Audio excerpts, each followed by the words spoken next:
I'm Donna White with the Division of Aging and Adult Services, and I currently am working with the Elder Rights section in the Division of Aging and Adult Services with telemarketing scam victims. We work with seniors 60 and over or disabled folks 18 to 60 who have been scammed by telemarketers. And most recently we have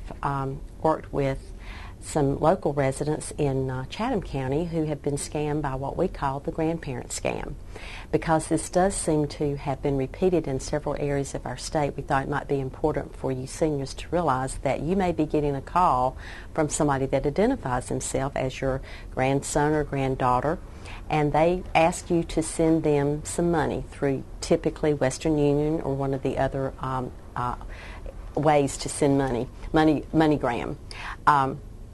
What they'll tell you to do is to go to your bank and withdraw some money, and they will call you back in an hour or two when you get the money drawn, and they will tell you where to send it to. Or sometimes they will just go ahead and give you the address to send it to, and then they'll tell you that they're going to call you back later to find out if you were able to get it sent to them, because they're desperate.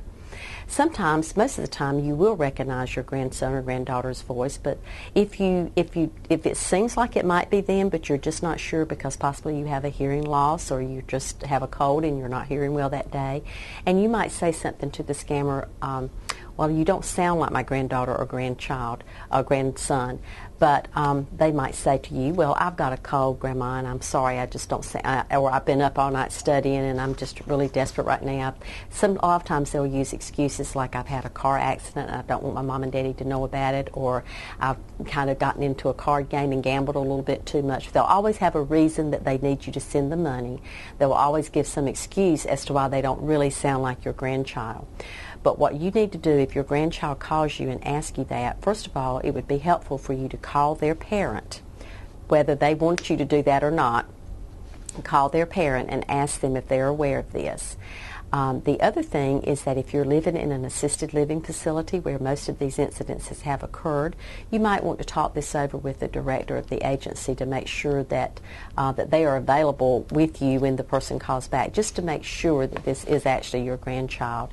Another thing that you might do is ask the grandchild a specific thing that you and them only know, something that you did with them as a younger child, or some